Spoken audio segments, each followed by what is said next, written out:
Vous êtes sur France 24 et vous avez raison. Bienvenue dans votre journal de l'Afrique. À la une ce soir, pas de coalition des partis d'opposition au Cameroun. C'est la déclaration surprenante du ministre de l'administration territoriale adressée aux acteurs politiques en vue de la présidentielle prévue en 2025. Nous en parlerons dès le début de ce journal. On ouvre ce journal par la présidentielle au Cameroun prévue en 2025, mais le ministre de l'administration territoriale a fait une déclaration surprenante. Il a interdit toute coalition des partis de l'opposition. Paul Atanga-Nyi parle de casus belli pour toute tentative allant dans ce sens. Les explications de notre correspondant à Yaoundé, Marcel Amoko.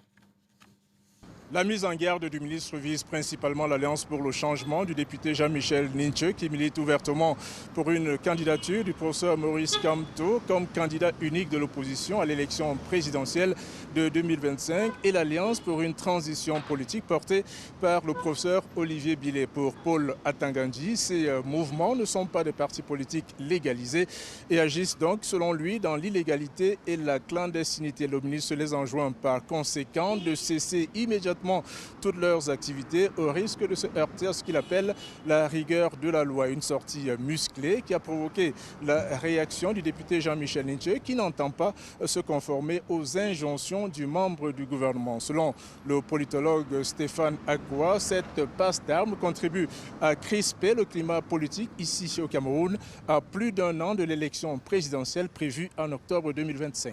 Les termes utilisés par le ministre sont à la fois très violents et indisposent une grande partie de l'opposition et créent une fracture quand on sait déjà qu'il y a de grandes méfiances face à la capacité du gouvernement à conduire des élections libres et transparentes. À 91 ans, anniversaire qui a été célébré le 13 février dernier, dont 41 au pouvoir et toujours au centre du jeu politique ici au Cameroun. Le président Paul Biya n'a pas encore fait connaître ses intentions, mais certains militants de son parti, le RDPC, le Rassemblement démocratique du peuple camerounais, l'appellent d'ores et déjà à rempiler pour un 8e mandat en 2025.